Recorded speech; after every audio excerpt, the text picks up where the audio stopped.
ನಮ್ಮ ಬೆಂಗಳೂರಿಗೆ ಮತ್ತೆ ಸ್ವಾಗತ. ಆಕೆ ಎಲ್ಲರ ತರ ಸುಖ ಸಂಸಾರದ ಕನಸು ಹೊತ್ತು ಮದುವೆಯಾಗಿದ್ಲು. ಆದರೆ ಮೊದಲ ರಾತ್ರಿ ವಿಷಯವಾಗಿ ನಡೆದ ರಾದ್ಧಾಂತದಿಂದ ಆತ್ಮಹತ್ಯೆಗೆ ಶರಣಾಗಿದ್ದಾಳೆ.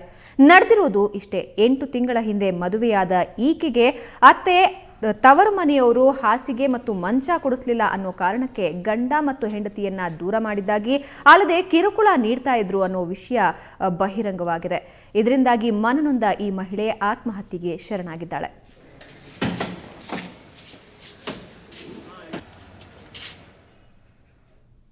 ಇನ್ನು ಇತ್ತ ವರದಕ್ಷಿಣೆ ಭೂತ 2 ತಿಂಗಳ ಗರ್ಭಿಣಿಯನ್ನು ಬಲಿ ಪಡೆದಿದೆ. ಬೆಂಗಳೂರಿನ ಸುಣ್ಣದಪಾಳ್ಯದ ವಿದ್ಯಾಶ್ರೀ ಅನ್ನೋ 2 ತಿಂಗಳ ಗರ್ಭಿಣಿ ಅನುಮಾನಾಸ್ಪದವಾಗಿ ಸಾವನ್ನಪ್ಪಿದ್ದಾಳೆ. 4 ತಿಂಗಳ ಹಿಂದಷ್ಟೇ ನಾಗರಾಜ್ ಎಂಬಾತನ ಜೊತೆ ವಿದ್ಯಾಶ್ರೀ ವಿವಾಹ ಆಗಿತ್ತು. ವರದಕ್ಷಿಣೆ ತರುವಂತೆ ಪದೇ ಪದೇ ಪೀಡಿಸ್ತಾ ಇದ್ದ ಪತಿ ಹಾಗೂ ಅತ್ತೆ ವಿದ್ಯಾಶ್ರೀಯನ್ನ ಕೊಂದಿದ್ದಾರೆ ಅಂತ ಆಕೆ ಪೋಷಕರು ಆರೋಪಿಸ್ತಾ ಇದ್ದಾರೆ. ಮದುವೆ ವೇಳೆ 2 ಲಕ್ಷ ರೂಪಾಯಿ ನಗದು ಹಾಗೂ 150 ಗ್ರಾಂ ಚಿನ್ನಾಭರಣ ನೀಡಿದ್ರು, ಮತ್ತೆ ಹಣ ತರುವಂತೆ ಒತ್ತಾಯಿಸಿದ್ರು ಎಂದಾಗಿದೆ. 2 ತಿಂಗಳ ಗರ್ಭಿಣಿಯಾಗಿದ್ದ ವಿದ್ಯಾಶ್ರೀಯನ್ನ ಮಾನಸಿಕ ಹಾಗೂ ದೈಹಿಕವಾಗಿ ಹಿಂಸಿಸಿ ಕೊಂದು ನೇಣು ಹಾಕಿದ್ದಾರೆ ಎನ್ನಲಾಗಿದೆ. ಈ ಸಂಬಂಧ ಕುಂಬಳಗೋಡು ಠಾಣೆಯಲ್ಲಿ ಪ್ರಕರಣ ದಾಖಲಾಗಿದೆ. ಇತ್ತ ಪ್ರಕರಣ ದಾಖಲಾಗ್ತಾ ಇದ್ದಂತೆ ಪತಿ ನಾಗರಾಜ್, ಅತ್ತೆ ಪಂಕಜ ಪರಾರಿಯಾಗಿದ್ದಾರೆ. ಆ ವರದಕ್ಷಿಣೆ ಎಲ್ಲ ಮಸ್ತ ಕೊಟ್ಟೈತೆ, 150 ಗ್ರಾಮ್ದಷ್ಟೇ ಕೊಟ್ಟೈತೆ. ಇನ್ನೂ ಇಸ್ಕೊಬ ದುಡ್ಡ, ಇನ್ನೂ ಇಸ್ಕೊಬಂದ್ರೆ ನಾನು ಕೂಲಿ ಮಾಡ್ತಿದ್ದೆ. ಇವರು ಸಾಲ ಮಾಡ್ಕೊಯ್ದಾರಂತ, ಇವ್ರ ಸಾಲಕ್ಕೆ ನಾನು ಹೊಣೆಯೋಣ, ನಾನು ಸಾಲ ತೀರ್ಸ್ಕೊಡ್ನಂತ ಇವ್ರ ಸಾಲವ. ನಾನು ಈಗ ಮದುವೆ ಮಾಡಿಬಿಟ್ಟು 5-6 ಲಕ್ಷ ಸಾಲ ಮಾಡ್ಕೊಂಡು ನಾನು ಗಾರ್ಮೆಂಟ್ಸಲ್ಲಿ ಐರನ್ ತಿಕ್ಬೇಕು.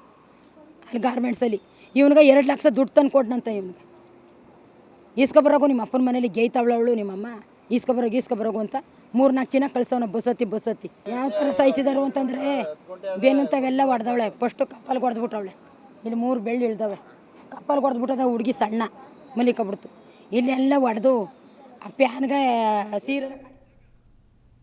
ಜೆಪಿ ನಗರ ಠಾಣಾ ವ್ಯಾಪ್ತಿಯ ಜರಗನಹಳ್ಳಿಯಲ್ಲಿ ಮಹಿಳೆಯೊಬ್ಬರು ಅನುಮಾನಾಸ್ಪದವಾಗಿ ಸಾವನ್ನಪ್ಪಿದ್ದಾರೆ.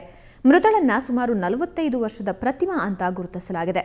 4 ತಿಂಗಳ ಹಿಂದಷ್ಟೇ ಜರಗನಹಳ್ಳಿಗೆ ಬಂದು ಬಾಡಿಗೆ ಮನೆಯಲ್ಲಿ ವಾಸವಾಗಿದ್ರು. 1 ವಾರದಿಂದ ಆಕೆಯ ಗಂಡ ಕೂಡ ಕಾಣೆಯಾಗಿದ್ದ.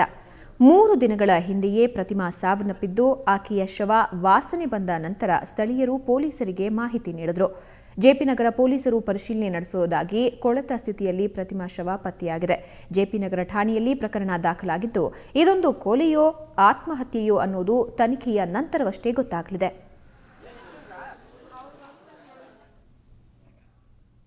ನಿಮ್ಮ ಮನೆಯಲ್ಲಿ ಸಾಕು ನಾಯಿ ಇದೆಯಾ?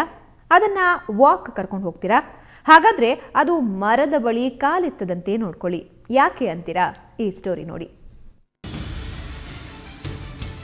ನೀವು ದಿನಾಲೂ ನಾಯಿ ಜೊತೆ ವಾಕಿಂಗ್ ಹೋಗ್ತೀರಾ? ಹಾಗಾದ್ರೆ ಹುಷಾರಾಗಿರಿ, ನಾಯಿಗಳಿಗೂ ರೂಲ್ಸ್ ಬಂದಿದೆ.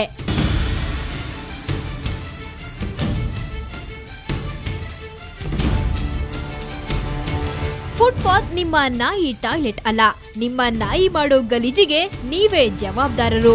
ಹೀಗಂತ ಇಂಗ್ಲಿಷ್ನಲ್ಲಿ ಬರೆದಿರೋ ಈ ಪಾಂಪ್ಲೆಟ್ ನೋಡಿ.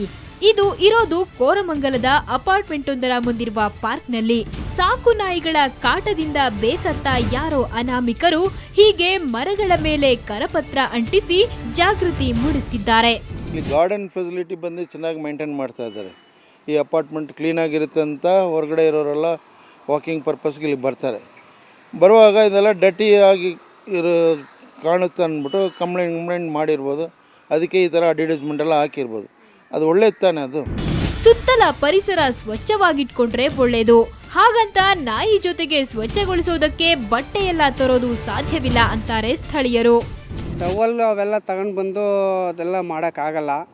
ಯಾಕಂತಂದರೆ ಎಷ್ಟೋ ಜನಗಳು ಅವರು ನಾಯಿಂದ ಪ್ರೀತಿಯಿಂದ ಸಾಕಿರ್ತಾರೆ, ಅದ್ರ ಗಲೀಜು ಎತ್ತಾಗೋಕ್ಕೆ ಅಸಹ್ಯ ಪಟ್ಕೊತಾರೆ.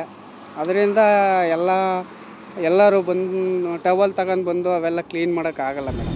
ಸಾಕು ನಾಯಿಗಳ ಮಾತು ಹಾಗಿರ್ಲಿ, ಇಂಥ ಸಾವಿರಾರು ಬೋರ್ಡ್ ಹಾಕಿದ್ರು ಬೀದಿ ನಾಯಿಗಳಿಗೆ ಓದೋಕು ಬರಲ್ಲ, ಬರೆದದ್ದು ಅರ್ಥನೂ ಆಗಲ್ವಲ್ಲ. ಅದಕ್ಕೇನ್ ಮಾಡೋದು? ಬೆಂಗಳೂರಿನಿಂದ ಕ್ಯಾಮ್ರಾಮನ್ ಯುಗಾಂಧರ್ ಜೊತೆ ಮಮತಾ ಮಾರ್ಧಳ, ಸುವರ್ಣ ನ್ಯೂಸ್. ಶ್ರೀ ಸಾಯಿ ಗೋಲ್ಡ್ ಪ್ಯಾಲೇಸ್ನ ಚಿನ್ನದ ದರ ಎಷ್ಟಾಗಿದೆ ನೋಡೋಣ ಬನ್ನಿ.